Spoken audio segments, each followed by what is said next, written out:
ప్రస్తుతం Pushpa 2 మేనియాతో pan India Sheikh అవుతోంది. Allu Arjun director Sukumar కాంబోలో రూపొందిన పుష్ప ది రూల్ రిలీజ్ కు ముందే పలు బాక్సాఫీస్ రికార్డులను తిరగరాసింది. భారీ అంచనాల నడుమ రిలీజ్ కి ఓ రోజు ముందుగానే ప్రేక్షకుల ముందుకొచ్చిన పుష్ప 2 దేశ వ్యాప్తంగా 12,000కు పైగా స్క్రీన్స్ లో సినిమా రిలీజ్ అయింది. అంతేకాదు అడ్వాన్స్ బుకింగ్స్ తోనే 100 కోట్లు దాటడం, ఇలా రిలీజ్ కు ముందే ఎన్నో రికార్డులతో పుష్ప 2 పై అంచనాలు ఆకాశాన్ని అంటాయి. దాదాపు 1000 కోట్ల టార్గెట్ తో పుష్ప ది రూల్ బాక్సాఫీస్ బరిలోకి దిగింది. హీరో హీరోయిన్లు అల్లు అర్జున్, రష్మిక మందనతో పాటు డైరెక్టర్ సుకుమార్ 3 ఏళ్ల కష్టానికి ప్రతిఫలంగా వచ్చిన పుష్ప 2 రిలీజ్ కు ఓ రోజు ముందే ప్రీమియర్స్ ద్వారా ప్రేక్షకుల ముందుకొచ్చింది.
సినిమా మాత్రం ఇంట్రడక్షన్ పార్ట్ చూసినా చాలా మంచిగా ఉంది. టికెట్లు దొరకదు. కనీసం నేను ఒక 10 days నుంచి హాఫ్ అన్ అవర్ టికెట్ బుక్ మై షోలో చూస్తూనే ఉన్నా, కనీసం దొరకలేదు.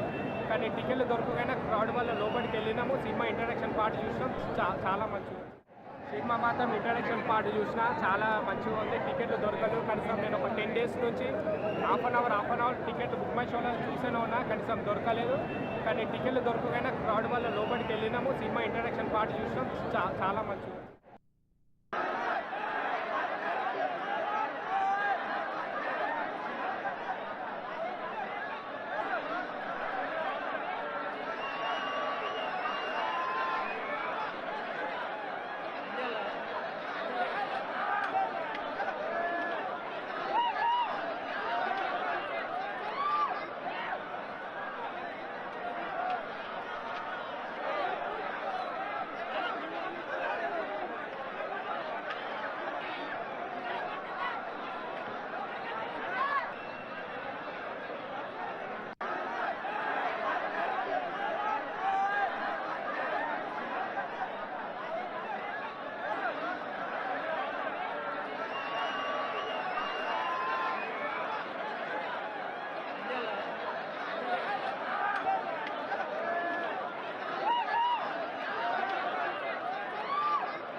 వార్తాపత్రికల్లోని కథనాలపైన నేను విశ్లేషణ అందించే ముందు ఇవాళ రెండు తెలుగు రాష్ట్రాలతో పాటు యావత్ ప్రపంచంలోనూ ఒకటే